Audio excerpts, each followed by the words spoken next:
Welcome all of you early comers to Free for All Friday. We are not officially starting yet, but you're all welcome because we're celebrating growing, we're cultivating problem solving. And at 7 o'clock, we'll begin officially. But until then, if there are any questions that anybody has, and we really do want the questions, you can ask us anything. If we can't get to it today, we'll put it on the docket for next time or look into it for you because we love doing that. We do love doing that. It's just absolutely fascinating to do the research. Janet sent us this picture and said, what kind of trees are these? And I looked at the bark and the way the branches that are left are arranged in whorls. I said, it's some kind of pine, red pine, Scots pine, something that's got that reddish color to it. And did some poking around. It's called the Crooked Forest. It's in Poland, near the Pomeranian region where the Pomeranian dogs came from. And most of the references that I found online said nobody knows what happened. It's a mystery. That seems to be that's the fun thing to say, and maybe that gets more tourists in to look at it. But it's not a mystery to me. And University of Pennsylvania seems to have come to the same conclusion in their article. That's part of their European Studies course. Foresters maybe shaped the trees after planting them in the 1920s. Maybe they wanted to create furniture from bent shapes and bent the trees. And then they abandoned it when World War II started. Possible. Could also be just somebody who liked doing something crazy.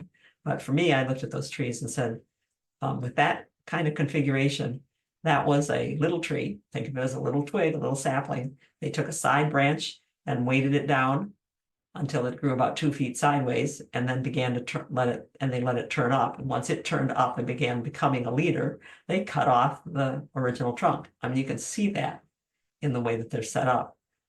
So somebody was doing it on purpose. Were they doing it for bent wood? Were they doing it because they were just having fun? Whatever they did it to hundreds of trees, and it's called the Crooked Forest. So if you ever go to Poland, you'll have to go see that. Kathleen, I think it was Kathleen, sent in a picture of her, and it's a low resolution picture, so I can't look at it closely, but of her Virginia magnolia. It's a sweet bay magnolia, in some places called a swamp magnolia because it grows in quite a lot of wet, as opposed to other magnolias. It also blooms later than the saucer magnolias and the star magnolias, and it blooms off and on all through the summer and smells nice. Sweet bay magnolia. She said, I'm concerned about it. I moved it twice. I put it into my garden. Then we moved, so I dug it up and took it with us. Then we moved again, so I dug it up and took it with us. And now it's dropping its fruit. And I'm afraid that something is wrong with it. Now, the pictures that she showed, because they're small, low resolution, I can't look at it real closely, but I don't see any problems. The color is good. The amount of leaves look good to me. But the fruit problem, it doesn't even really need to look at the rest of the tree. I think that's fruit drop.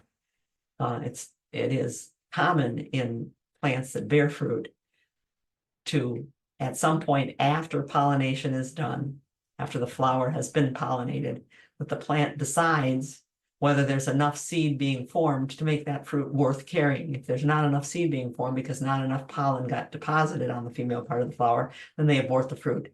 In apples, which all bloom at Mother's Day, by sometime in late June, early July, little bitty fruits are falling all over the place because they're the ones that the tree is shedding. With a sweet bay magnolia, because they bloom off and on all summer, it's shedding things off and on all summer. So this is what the seed cluster should look like on a Virginia, on a sweet bay magnolia. These are already separating from the places where they grew. So it should have been a full little red bunch of berries. Even when they've end of the year and they've dried up and fall, there's some still remain on. And yours that are falling they're only holding one, maybe two fruits. So fruits being the seeds. So I think it's just fruit drop, and I don't think you need to worry about it. Plant probably appreciates you taking it with them time and time again. There's also, this was our own thing this week that we heard that there are the Ig Nobel awards, and the one for botany this year was awarded to Felipe Yamashita. He was working with chameleon vine, and I talked to you, and Steve showed you some pictures from a book called The Light Eaters, that talked about science beginning to recognize or feel that they need to recognize that plants can probably hear, can probably feel touch, can probably see. And that's what Felipe Yamashita was working with, was as the plant seeing. And how he did it was working with a plant called chameleon plant. It's Boquilla trifoliata. It's native to Chile and Argentina.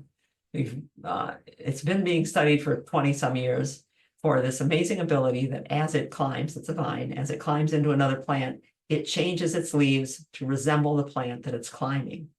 And it can change its leaves if it climbs into plant A and then it climbs into plant B. The vine, as it goes through plant A, looks like plant A's leaves. When it gets into plant B, the leaves look like plant B. So we know that it is changing them somehow. And the theories have been that the bacteria in the leaf is talking to the bacteria in the host plant, or there's a pheromone, some kind of chemical exchange going on. Well, this man grew that vine on plastic plants. So the vine is growing up a trellis. There's a section with a plastic plant on it. And as it got up to the plastic plant, it changed from having its leaves that are pointed and serrated here to being smooth edged like the leaves that it's growing on. And it's my understanding that it can also change colors to a certain extent. The yellow arrows here are pointing to the vine leaf mixed in with the leaves of the plant it's climbing. The vine leaf. Look at the difference between the vine leaf here and the vine leaf here. See the edges, trying to mimic the edges here. These edges that are serrated and deeply lobed, trying to mimic those leaves. And look at this one. This is a pretty cool thing, kind of a Virginia creeper type leaf. So he says it can't be bacteria talking to each other, and it can't be a pheromone. There's got to be some way that this plant is seeing that other plant. Maybe he says, I don't know how it's seeing, but it is clear, and it's a replicable experiment. It's clear that somehow it is gauging the size of the leaf, the shape of the leaf, how the leaf edge looks, because it's making it like that. I think that's just fascinating. I think you can garden forever and never, ever, ever run out of things like this to play around with. Yeah. I wasn't planting in the fall in the 30s, no, Janet, but we gardeners were. Certainly my Aunt Mel, who was kind of my grandma, and Grandma Frances were planting in the 30s, and they were the ones who would hand. In fact, I'm positive that Grandma Frances handed me my first geraniums in the fall, dug them up with a trowel and handed them to me and said, here, honey, you have to have these. They always have a flower on them someplace. And I took them home and busily planted them in a terrible place, but I planted them. Do you want to introduce us, Steve? Good evening. Good evening, and welcome to Free4All Friday. Everybody is welcome to help us answer and solve some problems. This is our 18th session of Fridays. Thank you for being with us. It's also Friday the 13th. And that means that maybe we're missing running into black cats or ladders or broken mirrors outside somewhere. Coming to you from gardenaz.org. I'm Janet McConovich. I'm Stephen Nicola. And we ask that you keep your microphone muted and your camera off while we're talking. You can always, once you locate the chat button and the raise your hand control, if your microphone and camera are off, then you can chat all you want to in chat, or raise your hand and you can talk. Whenever we get to a slide, a picture that says questions, we're open to raise your hand and you'll pop to the top of our list and we can tell you, go ahead, turn your microphone on, because other voices are always welcome. And the raise your hand control is either in participants or it might be in reactions. It's there someplace.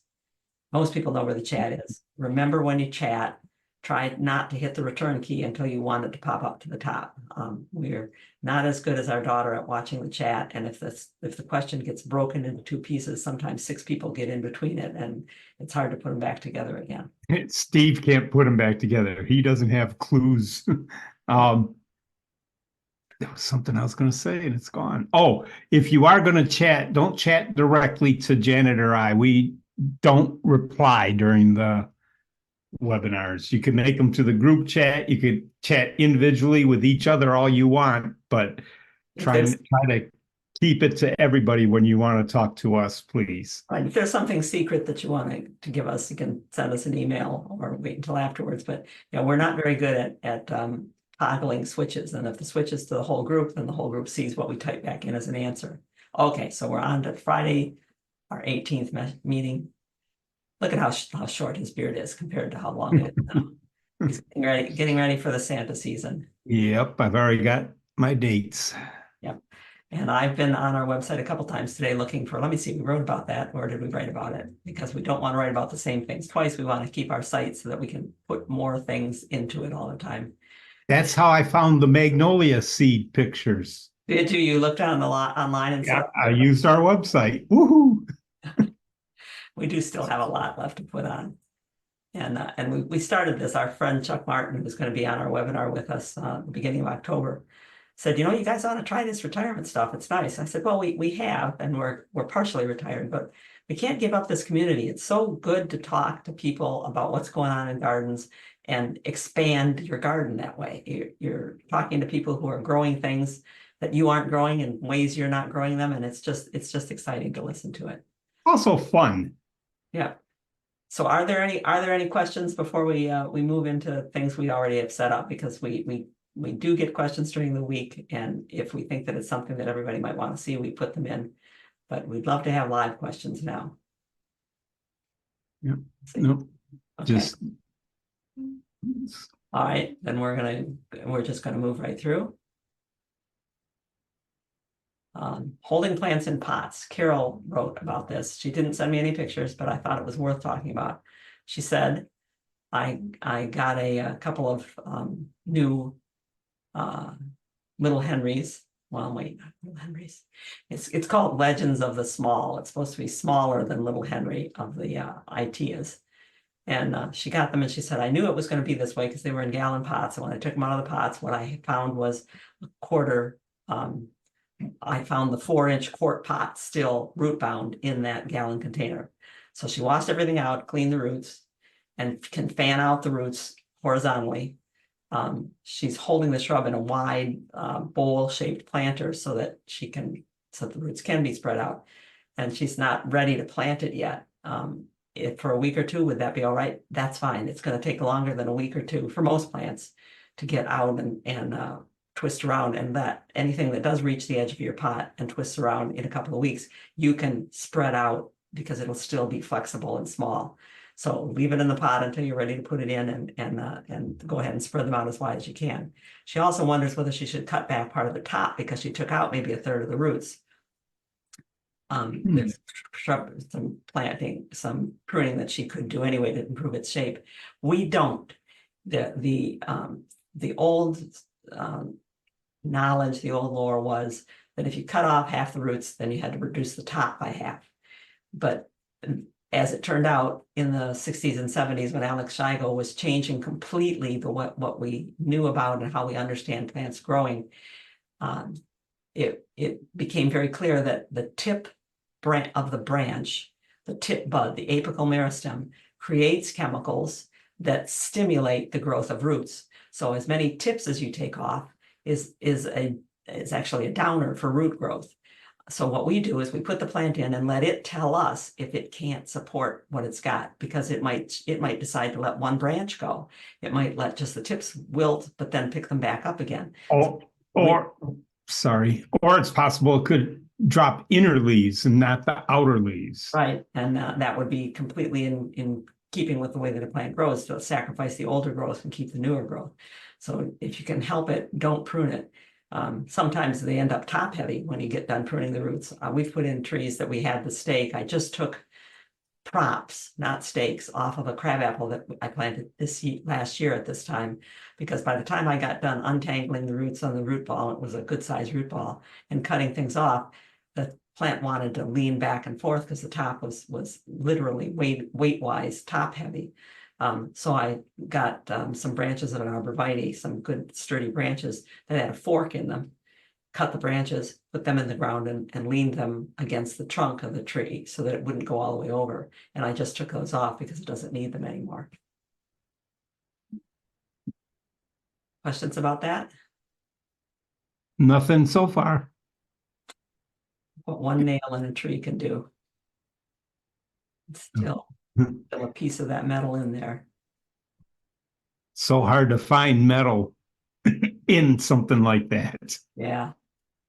There's more color and excitement if we double up, and that's best done when the garden's new. Doubling up, we did a webinar on this, and you can look for it on the. I can't remember if it's in our free webinars or not, but we have a handout for sure that you can pick up that has a chart of what we call doubling up, where we put a plant that will grow, two plants that will grow together and kind of occupy less space than they would individually, because one starts early and the other starts late, or one grows flat and the other grows upright. We call that doubling up. And we generally tell people that one of the rules of doubling up is start them young together. Well, I broke that rule this year because in our big stand of Pearly Everlasting for our painted lady, American lady butterfly caterpillars, I had a balloon flower that just kind of put itself over to one side. And it was very pretty this year, above all the white Pearly Everlasting flowers, to see these balloon flowers sticking up. And the balloon flowers didn't fall over because they were leaning in among the stems of the Pearly Everlasting, which is a pretty sturdy plant. So I said, okay, Steve, I'm going to take some chunks out of the Pearly Everlasting and put balloon flower in. So I proved to myself why it is that you should start it young. I had to cut my way in. So I cut down the stems of the Pearly Everlasting, which is fine. If it looks brown this time of year, we can cut it down. It's not going to hurt it. It's been forming buds already. And I know that people tell you otherwise and they go, oh, you got to be careful. I'm here to tell you I've cut almost everything down, all the way down, and not had a problem. So I cut my way in and then took a chunk out here so that I could put one of these balloon flowers from elsewhere into there. And I'll tell you, working in the middle of all those plants is not an easy thing to do. I got 6 pieces put in, but they're balloon flower is a taprooted plant, which is one of the reasons that it makes a good double up with Pearly Everlasting. Pearly Everlasting has a spreading horizontal root system, and this one can find its way down deeper. It's interesting that when people say do things at certain times of the year, if I dig up a balloon flower in the spring, these roots will be white and smooth. This time of year, they're wrinkly because a lot of their starch is still in the stems on the top, but the buds are already there. There's a bud right there. There's a bud right there. Buds are there for next year already. They could get bigger, but anyway, I dug out and put those in. I think I fit about 6 of them in there, and we'll see next year how they look. Because there's one blue flower left on this one that I dug up. You can see it there on the side, and they were very nice sitting on top of those Pearly Everlastings. Mm-hmm. So if you can double up, when you're moving things around, if you can double up, go for it. Questions? Nothing's going. Nothing so far. So quiet, so quiet. You guys should be so quiet. Isn't this cool? Look at the blue stain on this lumber. That's from one nail in a piece of oak. An oak tree, while it was growing, somebody nailed a sign or something into it.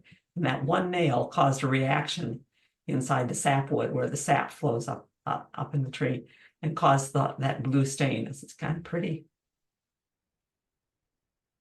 Okay, it's bug question time. A lot of attention this week went to bugs. We talked a couple of weeks ago about the green stink bug, our native green stink bug, which is not green when it's younger. It's got to grow its wings that are beginning to grow here. It has to shed and mature further before the green wings cover the rest of its body. So we had a question about that. And then Barb said, and look what I found on the milkweed that I was cutting down. And the same thing happened to us at the Waterford Library. There are still some monarch caterpillars, which is what that is. They're still making their way around the plants. They'll be the last ones to emerge from chrysalis and make their way away, or maybe they won't make it.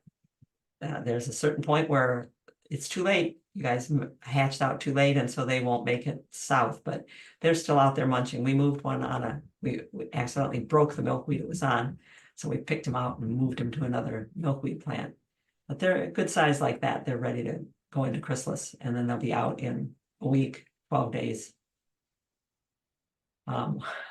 When I left one side of the Pearly Everlasting patch and went to walk through to where else I was going to do it, as I stepped forward, I went, whoa, wait a minute, I think maybe I won't walk this way, and went around. This is one of those garden spider, it's technically what it's called. We're looking at the underside. Usually you see the other side, they're still black and yellow on the other side. But I am always impressed with these, with that web spread out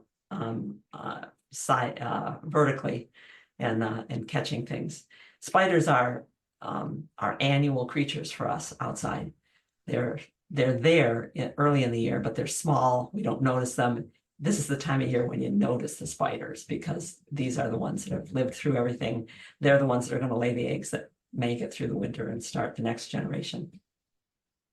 So on the foggy days, we had several foggy mornings this week.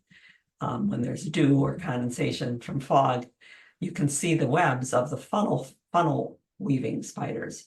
They're also called grass spiders sometimes because they'll make their webs on the top of grass or in vegetation. If they get in the house, which sometimes they do, they tend to make their webs in the corners, but there's always a funnel in there someplace. So same day, I looked out, I was putting gas in the car and went, wow, look. And I can't really show you because the camera can't see all that your eye can see, but all of those white spots out there, every one of those white spots is a web with a funnel in it. And they've been there all year, but they were making very small webs. Now they're grown-ups and they're making bigger webs. So I leaned down to look into this one because there are loose strings strung across the top, which flying insects that come down to fly and maybe land on the plants trip in, and then they fall onto the mat down below, which is not sticky, and the spider can run out and grab them. So I went to look and see if I could see the spider. Can you see him in there or her in there? Maybe. Just waiting. What amazes me is now that you see that, look at all that web. Look at how much web they've drawn. I meant to look up and verify what I read somewhere recently, that if a spider was as big as a person, a strand of web silk could tether an airplane, could actually hold an airplane down with, what would that be, 100 horsepower? But how do they have all that in their body to make all of that web? That's just amazing to me, just amazing. So along the way, Barb, I think it was Barb, sent in a picture of some holes in the ground. Where'd the holes go? Well, there's holes in the ground in her picture. Right here. Yeah. Oops, I'm pointing to it. There's holes in the ground, and this picture there should have been one with just the holes because there's several in here. And she said, what do you think these holes are? Do you think they might be ant lions? This is an ant lion. It's the larval form of a thing that's kind of like a damselfly. And what it does is it digs a hole. There's one like it right there. It digs a hole in, and it picks sandy, gravelly, loose stuff so that when it makes this hole and throws everything out around the side, it can sit in the bottom, and ants, when they step on that, slip down the slope, and the ant lion can chomp them because it's waiting for them down there. I said, well, it could be ant lions, and one of our clients, one of our favorite people to work with over the years, who was a retired scientist, and he just loved messing around in the garden. And he grew up on what he described as a hardscrabble farm in Kentucky, poking around in the ground all the time. He called these doodle bugs. And he was telling me about how you call a doodle bug, because you got to get it to come up to see it. And if you can see it, then you can grab hold of it, which I guess boys in Kentucky like to do. He said, you lean down and you say, doodle bug, what do you do? He said, and every time you go, it puts a little puff of air, and the doodle bug thinks that something's sliding down the hill and it'll come up, which I think is kind of a cool thing. Not that I would want to pick up one of those guys. But I told her, I said, it's possible that they're cicada killer holes. This is a big wasp. I mean, how big was this wasp? Probably 3 inches, close to. They're big. Yeah, they're big. They're like Army troop transport helicopters. I mean, they're just great big. What they do is they catch a cicada, sting it so it's paralyzed, and they've got their legs wrapped around it, and they fly it over to where they have dug a hole into the ground. They pull the cicada down all the way down into the hole, which might be 3 feet deep into the ground. They lay an egg in the cicada, and when the egg hatches, it eats the inside of the cicada and then emerges as the next cicada killer the next year. And this is the time of year for cicada killers. I think I was going to ask you, Steve, if you had pictures from it was way back when we were at and Maryland Olympics. Oh, we got some there too. Well, then yeah. But their holes are very similar because they kick up a lot of dirt. And I'm just thinking that you're probably more likely to see those depending on where you are. But it's an interesting question to ask. When we see cicada killers flying, we follow them because they'll have picked a sandy place and that's where they're digging. And it's cool. They come back and they back out of the hole, pushing sand behind them, and then they go back in again and push more sand out. Any questions coming in, Steve? Yeah, Jocelyn said her deer really ate her bloom flower this year. Yeah, And I always thought that the milky sap on balloon flower would keep things from eating yeah, it. No, rabbits like it, slugs like yeah. it, deer like And it. Michelle tried to give some bloom flower to a friend, but just couldn't get to the bottom of the roots. I'm hoping next spring my soil will be wet enough so she could dig down. Well, And then, I have found that you don't have to get all the root. It is a tap root and it can go a long way down, but if you break it off, it's still got yep, buds on the top of the crown and it'll still come back. It might even come back in the place you dug it out of, as well as where you will move it to. yeah. She also thinks she's seeing another generation of four-line plant bug in the red and black stage. I hope they get killed then. Maybe they won't get a chance to lay eggs. That would be kind of nice if they got, let's have a just enough of a frost to kill the red four-line plant bugs so they can't lay eggs. And next year we won't have many of them. Yeah. That would be nice. Yeah. Um, Lori is also wondering, is it okay to cut back Jack Many clematis all the way back to the ground? I also cut back unknown white clematis to the ground, but I think this one may bloom on old wood. Will the white ones still come back and flower as before? All of the clematis will come back from being cut hard, even the spring blooming clematis, Yep. which would be Clematis montana and Armandii and recta. They'll still come back. They won't necessarily bloom. The Jackman hybrids will bloom in a little bit later than they would otherwise if you cut them all the way to the ground, because the hybrid Jackmans bloom in June, then they rest a little bit and they bloom again in July. Ours at the library is blooming again now in September because there was a lot of water, a lot of rain and a lot of moisture. But you can cut them all back, and Steve would have loved to have heard that when he remember sorting out Sharon's clematis. Sharon, Yeah, on the wall, that was the whole wall. Yeah. yeah, Steve had to take the whole clematis down and sort it out and put it back up again because I wanted the clematis to be already attached where it needed to go. I didn't want to have to train it back up again. Yeah. But yeah, you can go ahead and chop them down. That's it. Okay. Those holes are from carpenter bees. Is that amazing or what? This is the interior of a trunk of a big tree, and those carpenter bees. I mean, they're bees for crying out loud, and they are drilling into wood that deep. Amazing. Some mulberry yellow wood. Got a question about a maple tree from I think it's Deb. I can think of the last name, but I can't think of the first name. She sent some pictures from her neighbor's maple tree. She said the bark has these weird marks on it, and I don't know if it's something I should worry about. It's called wetwood or alcoholic flux. These are the pictures that Deb sent. And you can see the white stain here and here and here. There is a disease, an infection, a bacterial infection. It's called wetwood.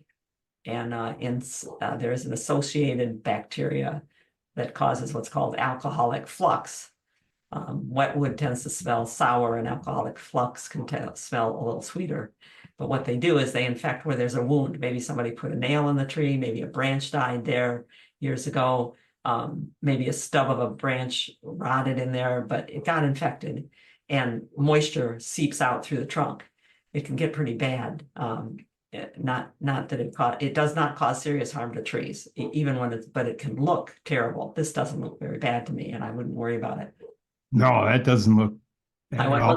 I went looking for pictures to send back to Deb to say, here's what you've got. And just like in medical books, I remember when I was a kid, I used to love to look at the home medical advisor my mom and dad had, and I was morbidly fascinated by the pictures of kids with rickets and, with the bent out legs.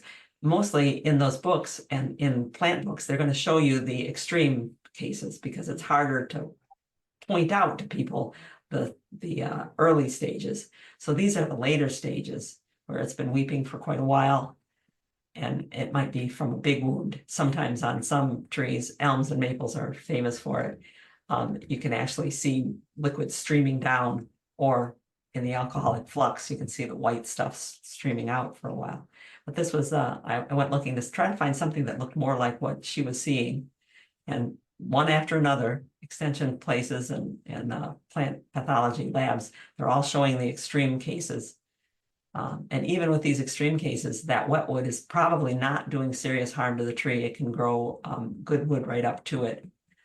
So you don't have to worry too much about it. It's just rather interesting. University of California had the closest to the calm kind of picture. And another insurance, as they all do, that the disease rarely causes serious harm to trees. So don't worry too much about wetwood. I mean, look what trees can do. Look at this. This is from inside the trunk of a tree. This is the trunk.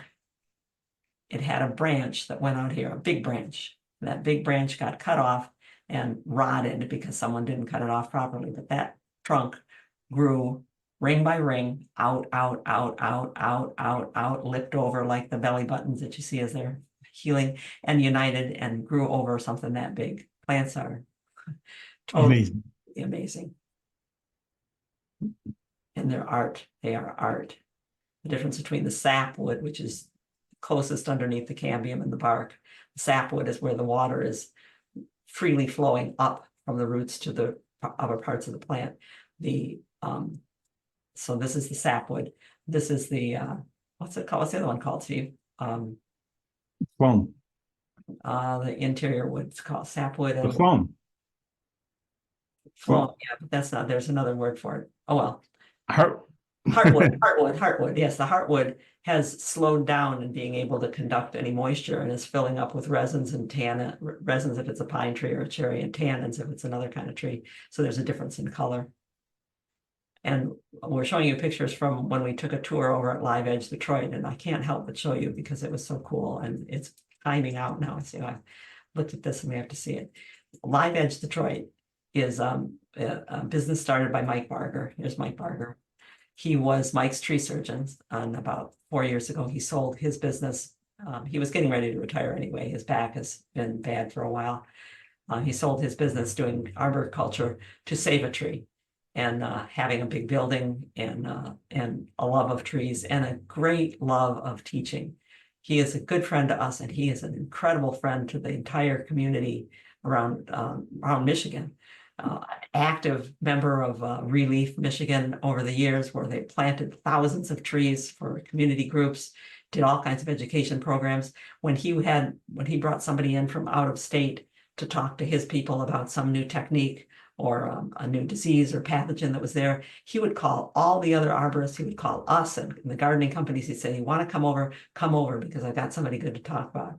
Well, he couldn't sit still, so he started a business along with his son and daughter, and his daughter and son-in-law, called Live Edge Detroit. There's Mike with one of the trees back in the days when he was doing arboriculture, and his son-in-law John and Mike gave us a tour. This is the inside. Are these people who love wood or what? I mean, look at the office. Yep. And outside, when you walk up, this is in Troy. It's right at the borderline between Clawson and Troy in Michigan.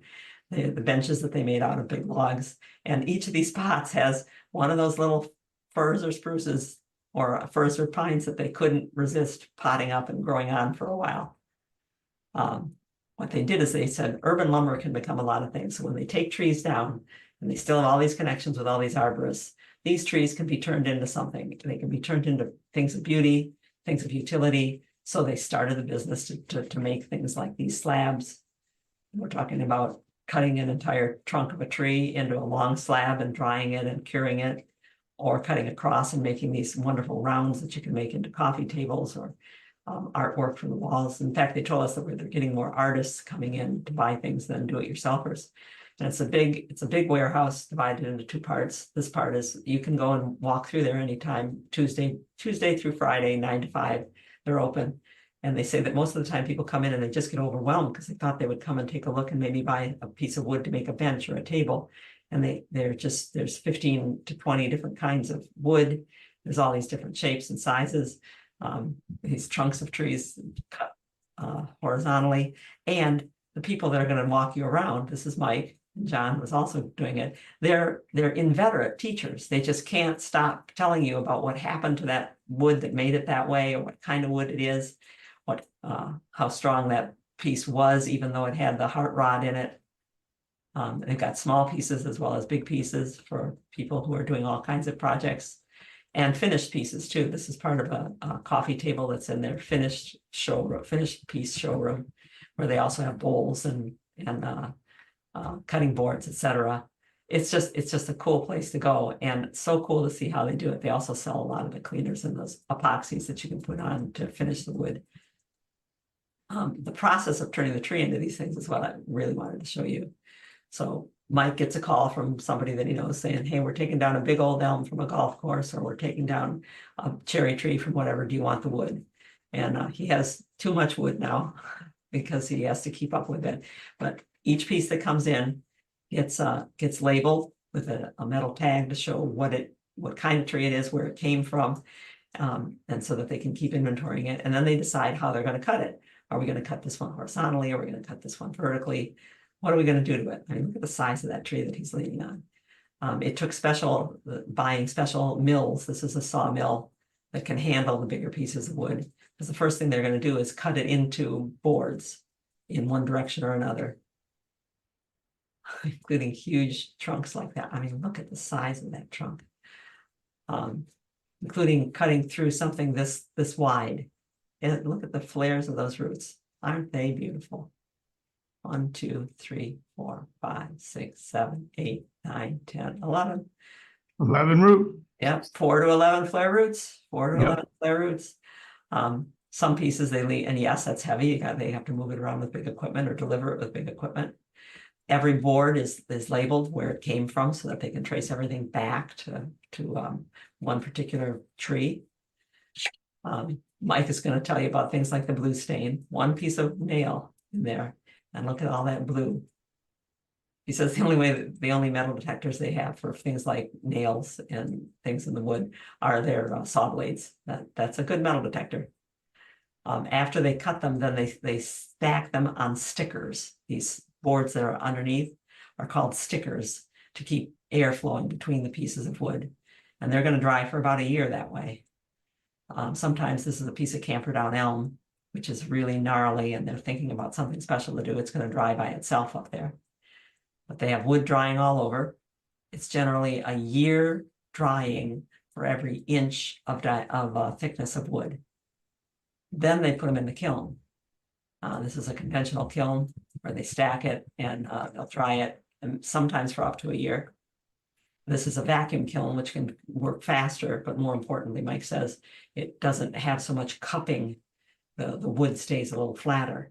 But even there's some cupping and some cracking that happens. And then when they bring the wood out of the kiln, then they have to flatten it. So this is a flattener where they're going to plane it and also press it until it's flat so that they've got a perfectly level surface. And Steve and I are going November 8th to the fundraiser for Relief Michigan that's there at Live Edge. It's $50, which I think is a worthwhile contribution to a really good group. There'll be appetizers and a bar, but more than that, there'll be a lot of very interesting people to talk to. So if you're interested in that, very cool stuff to look at. yeah, if you're interested in that, take a screenshot of the page or just go to reliefmichigan.org. You'll find the information so you can register. It's a really good group of people, and it's a really interesting thing to see. You'd probably be overwhelmed. We were so many pieces of wood. Yeah.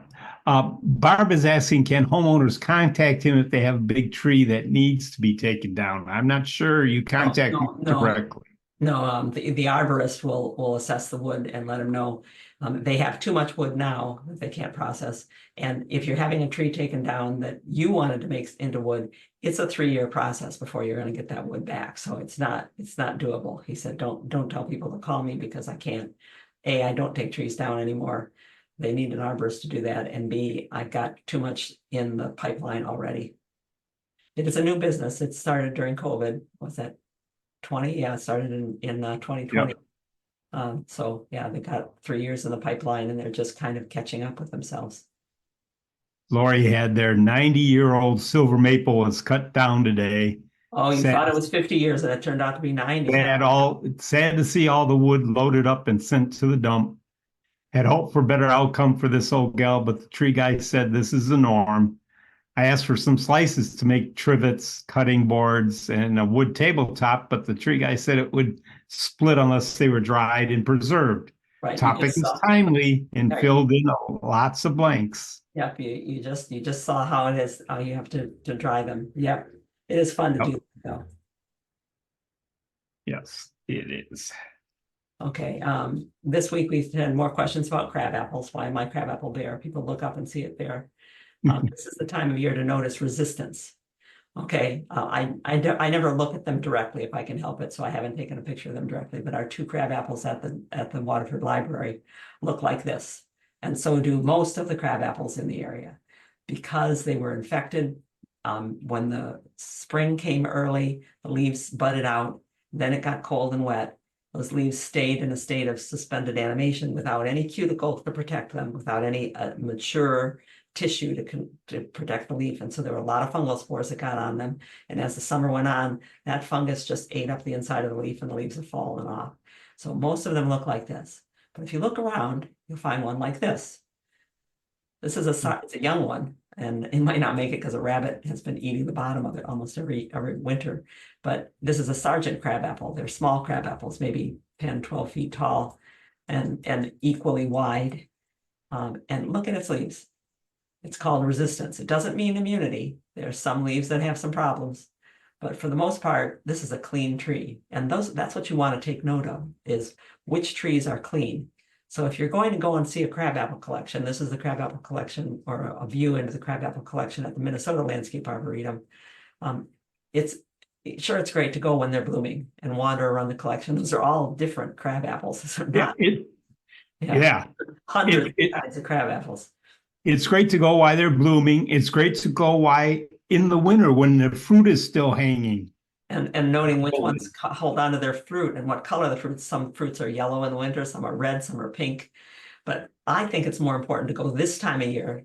This is at Hidden Lake Gardens in Tipton, Michigan. And their crabapple collection is also very big, where you look and you see, oh, this one has lost all its leaves, and you can read the tag and it'll tell you which crabapple it is. Yep. Whereas this one still looks pretty darn good.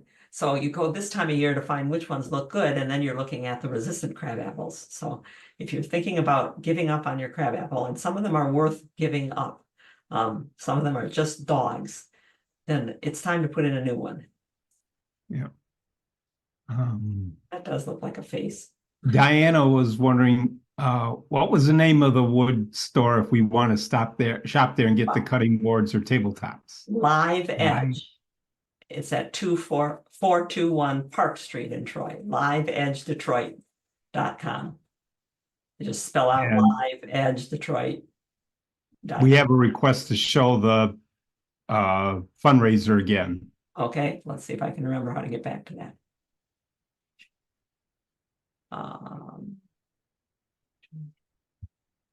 Okay, so if I go here and go backwards, there it is. The fundraiser is November 8th in the evening, 6 to 9. Shell was wondering if there's going to be a tour too. I don't know, but I would assume there will be people walking around. Yes, they are. Mike told us that he's planning on giving people tours of the whole facility, what they do and how they do it. Okay. All right. Really cool place. Yeah. And such cool people who are just like a lot of people that we've met and love in this industry. They're not in it for the money. They're in it because they love the work.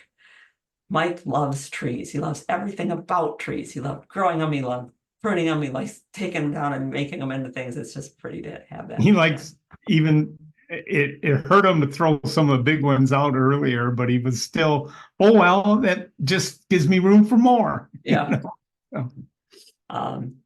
Most of us know when we buy something that it says it's going to be X size. My neighbor just last week, we were looking in her yard, and she said, you know, they said that this was a dwarf arborvitae and it was going to get to be 6 feet tall, but I didn't believe it. But look at it, it's 6 feet tall. We never believe that it's going to get that big for us. We never expect to see it anyway. And I was contacted this week by Mary, who said, okay, so I planted a dawn redwood in the yard and I'm worried about it. Because remember 3 years ago, you came out and we took a girdling root out. And now I'm not sure if it looks good. This is now today with the top The top is thinner. It looks like the bottom part is growing more rapidly, which is not the way a tree, this tree should grow. Here it was 3 years ago. You might be able to see that the bottom is getting thicker and wider. See, it's hanging over the edge of the garden where it was only just getting to the edges there. Now, this is a fast growing tree. It can easily grow 5 feet a year. So it might not be growing as fast as it should be, but it's going to be a big tree. She said, I'm worried about that it's not growing well, but I'm also worried that I got it in the yard and maybe I shouldn't have put it there because it's a huge tree. It's 100-foot tree. It's over 100. It could go well over 100. Yeah. We put one here at our son's house. This is way in the back of their yard. And the idea is, as we take branches out over here, the idea is for someday this tree house to be inside the tree because it will get that big. My daughter-in-law said, it's really going to get that big? I said, yes. It's called an armpit tree. Steve loves that name, armpit, because of the way the bark makes this pit underneath the branch. But look at the size of that trunk. Yes, I said to my daughter-in-law, it is going to get that big and it's going to get there quickly. And anything that grows that fast, if the top of a plant grows 8 inches a year, the bottom, the roots are probably growing 24, 36 inches a year. It's just— look at that little dinky container they put it in. So anything that grows that fast is going to have more trouble with being root bound. We planted ours out of a container about that size, and I dug it out 3 times and unwrapped the roots 3 times. I did it. I thought I got them all. I watched it grow. I took it out. I dug it again. For 3 years, we kept digging up the tree because that's a tough plant to keep in a pot.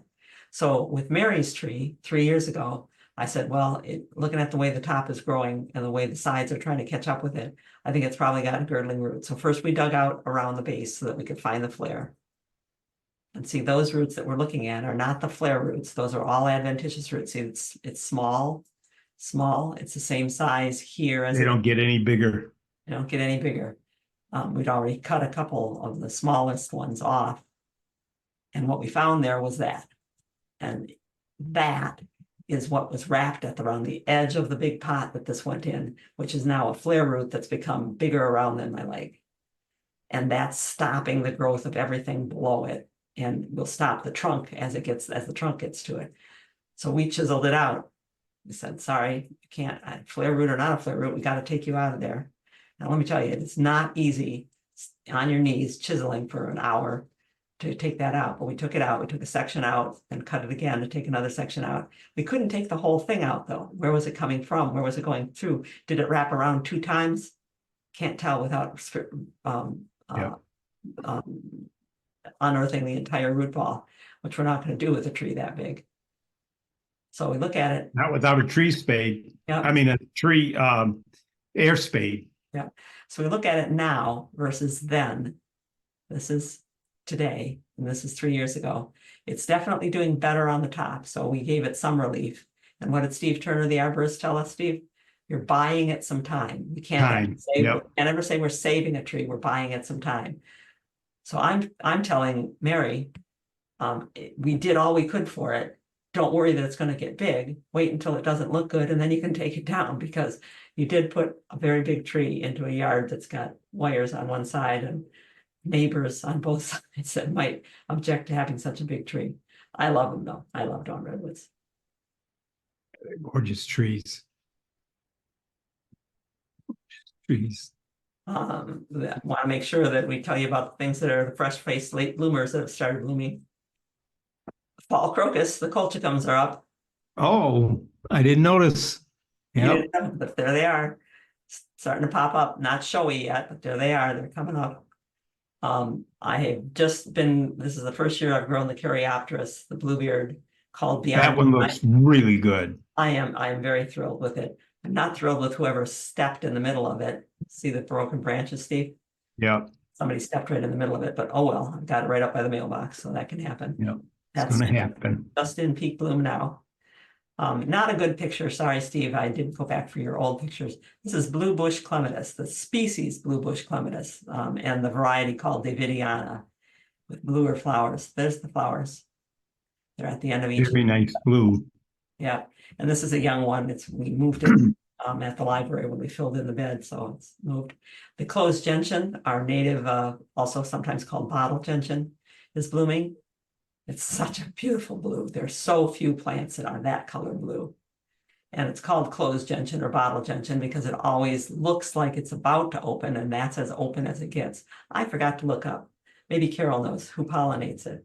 But some of these very tightly closed flowers, the bumblebees force their way into. I don't know who pollinates this one though. I don't know either.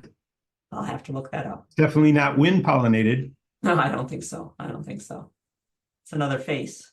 You look at it right, it's a pirate face with a patch on one eye. There's the mouth, the nose, a patch on one eye. Burls are very cool things.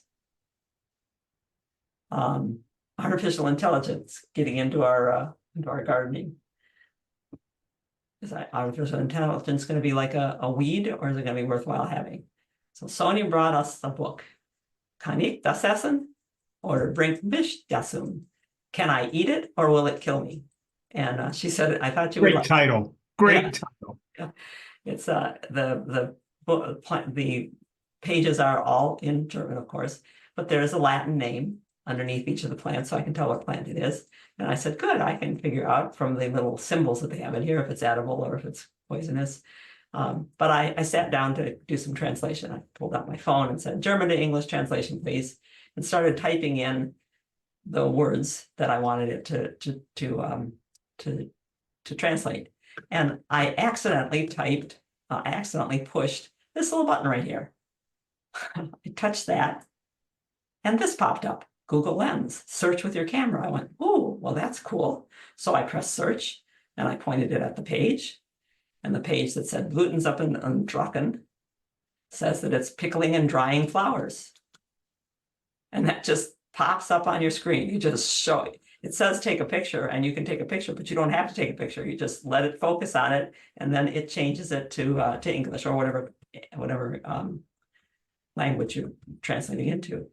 It does it kind of oddly. It's piecing it together. See, it almost looks like one of those kidnappers ransom notes. But yeah, cut and paste. Yeah. But to make root coffee out of dandelion, cut the roots into thin slices, roast them in a pan without adding. Here I thought I was going to have to call my son-in-law, who's fluent in German all the time, to work on this book with me, but I've got this working on it. So there you just hover over it, and it just changes. Now, is that cool or what? I was showing my granddaughter this, and she translated some stuff on the raspberry container because there's French on the raspberry container. And then when she went over and I saw her underneath the dining room table, I said, what are you doing? She was pointing the camera at the rabbit, wanting to see if she could translate what the rabbit might be thinking. Anyway, you might want to play around with this because it was fun to do. Michelle says it's the bumblebees that pollinate the gentian. I thought so. Somebody at the Olaf Garden mentioned that they burrow their way in and back out. Yep. And Carol, that is the handout that I was mentioning. So if you want to go into, if you want that handout with the chart of things that we double up, you can look in the chat and where Carol has posted the link. You're really great to do that, Carol. Thank you. Yeah. And Lori's even saying that it's a big tree, but there's also the septic tank to consider.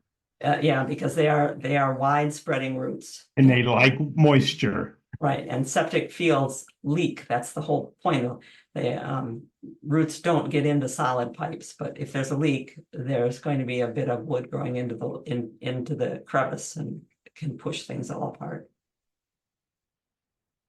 The city worker slashed your elderberry and 9-bark. Yeah. This is the time of year when if you cut the native elderberry, it will still bloom, but the 9-bark, you've reduced the bloom on it. It won't. It shouldn't kill either one of them, and you can definitely shake them. No, they looked healthy enough. Yeah. Don't you love it? My sister sent me something that was kind of a most hated weeds thing. And I looked at it and I thought maybe it's most well known. She sent this. She didn't say where it came from. As it turned out, it's the Washington Post. So thank you, Washington Post. Even though the Washington Post won't let me read articles unless I pay them. And I can't pay all these people, all these different places that I try to search. The idea is that they looked at who's doing searches on getting rid of things and did that by area, where it makes sense that bamboo is a big issue in Washington and Oregon. Should be a problem in California too, and also in Louisiana and Mississippi. But bittersweet, a lot of calls for here and here for bittersweet for getting blackberries out. Well, my other sister commented, because this of course went to everybody in the family, commented that how come for the Northeast it doesn't say Japanese knotweed? It should say Japanese knotweed. And I thought about it for a while and thought, you know, the thing is that people don't search for things they don't know. They know that there's this big old thing, and maybe they're going to search for what is this and how do I kill it? They aren't going to say, how do I kill whatever? So these are the things that people know the most, I think. Crabgrass, for instance, big on Creepy Charlie. yeah. And I always ask myself if people are really talking about crabgrass. Whoops, that wasn't supposed to be there. There we go. Crabgrass, which lays flat. It might be 4 feet across by the time it gets growing the whole summer, but it's flat. It lays down flat. Versus quackgrass, which I forgot who asked about the quackgrass. Asked how to get rid of quackgrass. Quackgrass is that stuff that right after you mow is already 2 inches taller than the rest of the grass. Of course, very quickly. It's not native. It's from Eurasia, and it was brought over by the immigrants because it's a great pasture grass. And it grows quickly, has a lot of nutrition. Animals like to eat it. Dogs like to eat it. And some people might be calling that crabgrass and looking to get rid of it. But quackgrass has a running root. It's not an annual like crabgrass is. It has a very distinctive running root. See that the dash dot kind of look on the root color. And it's a very strong root. If you loosen the soil, you can literally keep pulling it on it and trace it to where it's coming from, or you hope you can. Because every piece of root that you leave in, if you leave in a piece of root that's this big from here to here, it's going to sprout and very quickly grow into another problem plant. So getting that out of your lawn, it also has, you can also tell the difference between grasses by things like whether the blade clasps the stem or not, and quackgrass does. So somebody asked how to get rid of quackgrass. I've tried, everything I've read says you got to use herbicide, kill everything and start over. Yes, farmers would get rid of quackgrass in a field because quackgrass is terrible to try. It's not only very fast growing and tall, so it shades out other things, but it's also allelopathic. Allelopaths create chemicals that discourage the growth of other plants. So you don't want to have it in a field. So what they would do is plow the field first and drag it afterwards. So they're dragging all the pieces that they plowed up.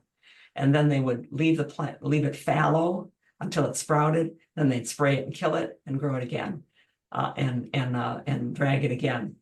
If you're trying to get a lawn to go without quackgrass, then you're going to need to kill everything, and you're going to have to kill it more than once. Because the first time you kill it, you're not going to kill all those roots.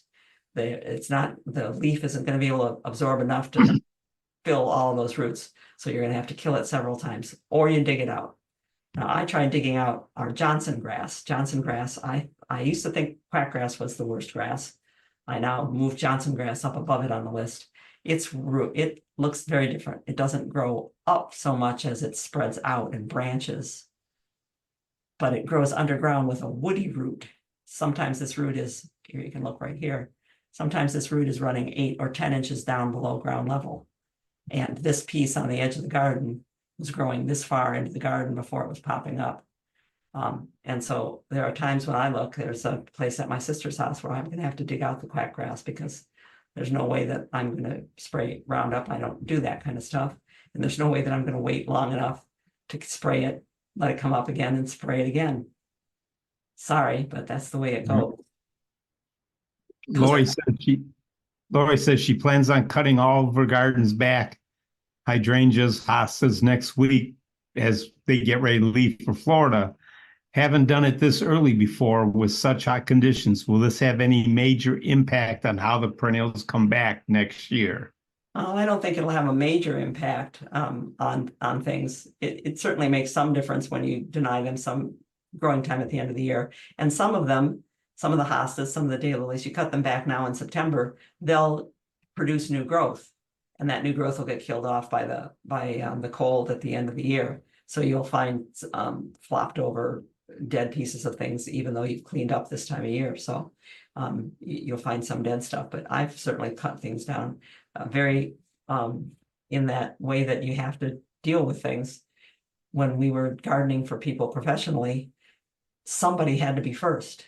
We generally put our favorite longest term customers last. We'd cut their gardens down in November, but somebody had to be first at the end of September to be cut down.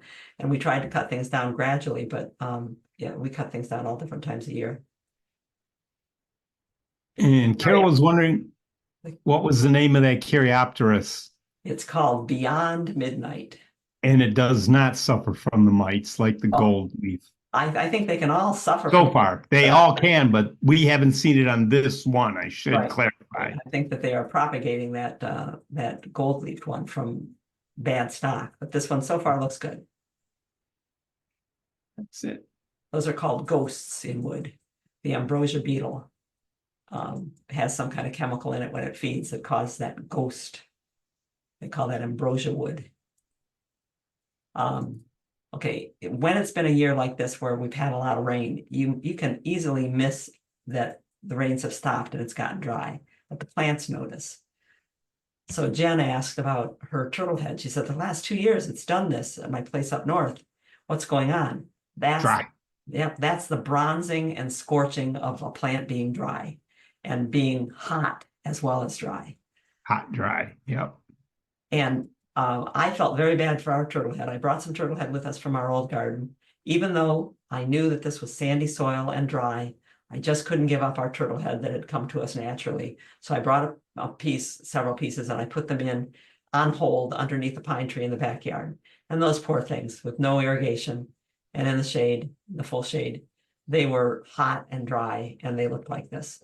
But I dug them out once I had a good bed for them in a place where they could get some moisture where our drain spout comes out, and they're just fine now. If you look at something called scorch, and actually this is one of the bulletins that came up when I searched for bronzing leaves scorched. That's what I typed in. And this is one of the things that came up.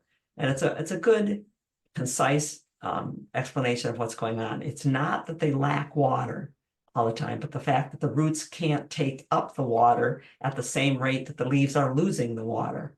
And that's the crux of the problem. And it's normal for plants to respond to high temperatures and dry soils by letting some of the foliage die back, so that then the water uptake can be equal out between what the roots can take up and what the leaves are losing. And it's something that you have to take care of by somehow shading the plants, moving them to a different place. Yes, you can water more regularly, but remember, things are changing now. We had quite a hot spell for, was it a week? Was it 95 and over here? Yep. And we hid out inside, but the plants couldn't hide out. As an example, this is Culver's root, Veronicastrum virginica. It's native, blooms white in July. I like the plant a lot. I didn't put this here. It seeded itself into this spot. And look at how yellow it is. It's been losing leaves, turning its leaves down. Whereas the mother plant is still green and straight. That's the same. This is taken on the same day. Those plants are vertically or horizontally, they're only a few feet apart. But the one that's green and still nice and actually starting to try to bloom again there is growing down in the ditch, where if there's any moisture that's going to remain, it's going to remain there. The one that seeded itself in is dry. And there's no getting around that. This dry one is also going to be more susceptible to the crown rot that causes the stems to turn black and the plant to diminish in size from year to year. So a lot of times we just need to find a better place. That turtle head is native to the edge of a stream where it's bathed in atmospheric moisture all the time, where its roots can always get some moisture, and where it's only got sun for part of the day. And so if you got it in a place where it's hot and now our climate is getting hotter, then you need to move it to someplace else. Tough to do. Tough to even think about. We put in 6 bottle gentian, closed gentian in our rain garden at the library. And this one has done just fine. It's right by the outflow where the water comes when it's sitting on the pavement and runs into our rain garden. It's right there. But 4 of them have kicked off. And that's telling us that it's not the right place for it. It needs more moisture than that. But we still enjoy the one that's left. And Sonia sent pictures of her rhododendron. She said, oh my gosh, is it because it got dry? Look, the leaves are turning yellow. Yes, look at sacrificing the older leaves. Rhododendrons keep their leaves for 2 years. So these new leaves that grew this year, most rhododendrons grow leaves for 2 years. So new leaves up here, last year's leaves at the next crotch, 3rd year leaves. These leaves were going to fall anyway, sometime over the winter, late winter, early spring. And the plant has said, I can't keep up. I'm going to lose some of these leaves now. You noticed after you did water them that the leaves seemed to be more turgid, more full of water. And that's probably what's going on. You just need to, rhododendrons, they're native and very, depending on where their genes fit. Some are from the Himalayas, some are from Japan, some are from Korea, some are from the Appalachians, but most of them are from regions that are high elevation, where there's a lot of atmospheric moisture, clouds around them all the time, think Smoky Mountains. And so they're always bathed in moisture, the leaves as well as the roots. And this one, when I look at the wood and think this one is old before its time. This bark appears when the plant gets much older than this. This should be a bigger diameter branch. So this one is not liking that place all that much anyway. You're going to have to be on your guard all the time to make sure that it doesn't have any more stressors than what it is. So I would keep that better watered a long way out from the plant. If you can put a drip trickle hose or a drip zone on your irrigation, do that, and that would make them happy. Too much water will rot them, but the regular water is what they need. Okay. Susan says, do you mind if I share your Free4All info with her garden club friends? Please, please, please do. Please do. Yep, the more share. people, Everybody share. the more people that send in questions, the Send more. us an email, send us something. Yeah. Forward the ticket we send you to them. Yeah, or just tell them that they just go to our website anytime, and the Fridays page has the link for that week on it. Yeah. And then yep, another thing. Yeah, Elizabeth, back to the elderberry in the 9-bark. It has great berries right now. When should she cut it? And when for the 9-bark? No hurry, want the best time. Will the elderberry come back? Cut to how many inches high? If they're healthy, and we saw those this year when we saw Elizabeth's garden, a city garden in Alpena, Michigan. They looked pretty healthy to me. You could cut those all the way back to the ground and they would come back. The 9-bark would probably grow 4 feet in a year. The elderberry might grow 3 feet in a year. And so you could cut them right to the ground. If you want to cut them at the best time, then let them have all their leaves until the leaves fall and the plant hardens off and finishes growing roots, and cut them during a thaw in the winter if you get that, or cut them in the late winter or early spring. That way they get the most time to transfer the starch that's in their branches to the roots, down to the roots, sock it away as extra energy, and then you cut them back. And the berries, yeah, if you do have to cut it when the berries are there, since the birds like it, you can always just hang those clusters of berries over branches of a tree somewhere and let them come and get them there. Although probably there the raccoon would get them. Looks like we have a. I missed a question from Sue earlier about cutting back a blue bush clematis. I cut those back to the ground every spring. And if I need to cut them back in the fall, I cut them back in the fall. It depends on when I'm there, but every year I cut them all the way down because I don't want them to get enormous and woody. I like them to be 3 feet tall. And even at 3 feet tall, they kind of sprawl to the sides and take up a lot. All right. Okay. I try to hide in the closet and tell myself they won't happen, but the new pests keep coming. Lanternfly is now in Michigan. Those of you who are in our Massachusetts and New York cadre, you already know about this, as well as the box tree moth, the caterpillars that get into boxwood. They're here. We got to deal with it. A release from the Michigan Department of Agriculture this week that spotted lanternfly is in Wayne County. I'm sure that I saw something a few weeks or a month back about another county that it was in. Lanternfly is it hosts primarily on Tree of Heaven, which is basically a weed tree, but it can eat dozens of other kinds of trees, so it's not going to go away. It's a very colorful insect. From the time it's a bug, there's the egg masses. From the time it's a bug to the time it's an adult, and when it spreads its wings, it's a very colorful creature. And they can build up in great numbers. This is on the stem of a young tree of heaven. That's their favorite food. So you want to watch out for them. There's people say, what do I do about it? The same thing we do about other things. Learn its life cycle, when it's going to hatch out in your area. We're still learning. Get it when it's weakest.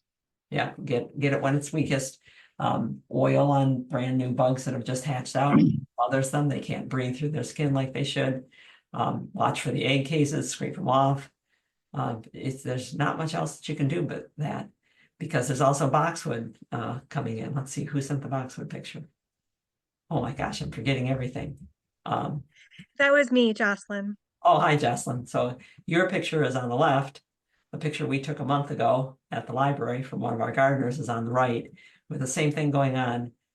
We're looking at a caterpillar that can have at least 2 and possibly 3 generations a year for us, hatching out and eating the boxwood. And once they eat all the leaves, then they start stripping the bark, and they can literally strip the whole plant down to nothing. You'll know that you have them, and they are in Michigan. They just arrived last year, I think. We talked about them a while ago on a webinar. There's frass there. All the little particles there are the droppings from the caterpillars as they were eating, and the webbing that they make as they go along. And those are indicators that the boxwood tree moth has been there. It's primarily called the box tree moth. It worked its way through the boxes in Europe, the way that emerald ash borer worked through the ashes here. It just devastated the boxwoods in Europe. It came from Asia, and now it's working on doing that here. The only things that we can do is monitor for the caterpillars. There's nothing you can do to prevent them getting to the boxwood. You have to watch for them to appear, and we're still working on the timing on this. When are they going to hatch out in the springs here? But once you see the caterpillars, then there are a number of pesticides that can be used on them, or you can pan pick them or spray them off.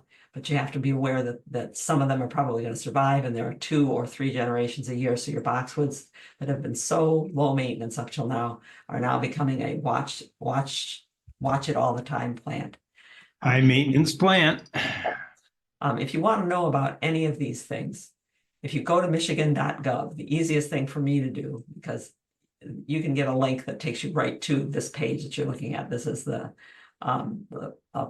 actually this page came from Michigan Extension. It's still part of michigan.gov, but it lets you go to a bunch of different places about box tree moth and lanternfly and those kinds of things.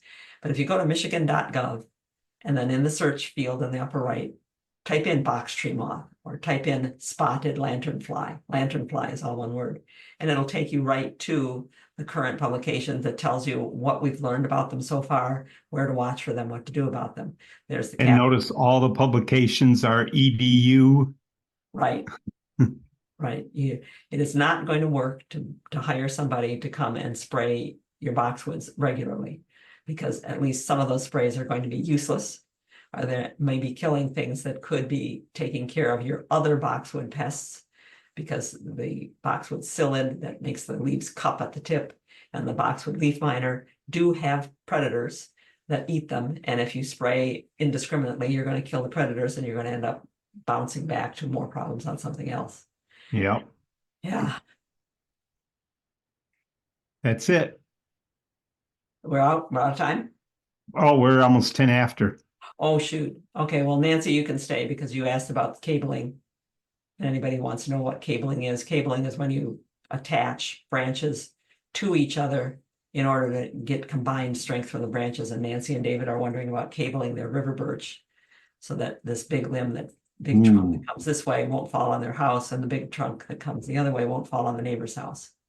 They said they're figuring on cabling the trunk on the left to the trunk on the right, a dynamic cable that allows them to move a bit, and they do that about 2/3 of the way up. That's standard. 2/3 of the way up the tree, put the cables, you drill through the trunk of the tree and cables, put in cables and hooks and let them grow over them. who asked us what we think, and we said, we don't cable.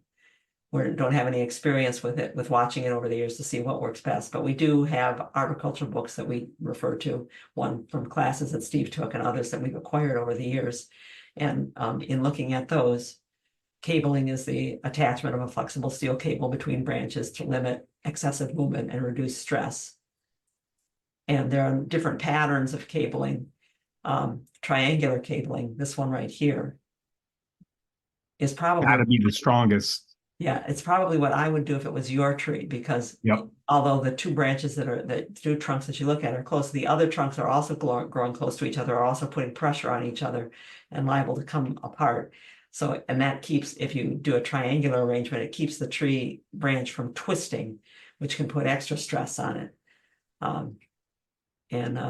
Of those two arboriculture books, triangular bracing is probably the most efficient of the various types described. But of course, look at how many more attachments there are. It's going to be more expensive to do triangular bracing. And it's got to be done right. Right. So we could call up some of our arborist friends and say, what do you think? And they would say, we have to see the tree. We have to see the tree, assess its strength, figure out what we can do to it. So if you trust your arborist, that's your best bet. But ISA certified, no fakes. Yeah. Please, no fakes. Golf ball in the tree. Are we supposed to report to the state that we found boxwood moth? No, it's been found already. Okay. In the state, and it is assumed that it'll be all through the state now. Okay. So Lori says they cabled their stuff 20 years ago and it's still working. Yeah, if it's well cabled, it becomes something that the sawmill finds later. Yeah. We have a hand up from Jocelyn. Okay, Jocelyn. Is there any benefit to me trying to trim off any of the affected boxwood, or should I just leave it? It can't, if they did not chew the bark off of it, then it can leaf back out. It's boxwood and it can leaf out even from bare branches. So if it doesn't look too bad for you and you think you can keep it protected next year, keep it protected, watch it earlier. It's probably going to be sometime in May that they hatch out and the first generation comes out. Because they said that first of June in New York, they were seeing them.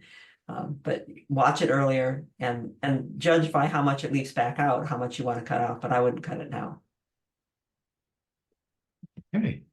There we go. Okay, so that's it for Free for All Friday number 18. We'll be back with number 19 on September 20th. We're glad to talk to you and anybody. Tell your friends.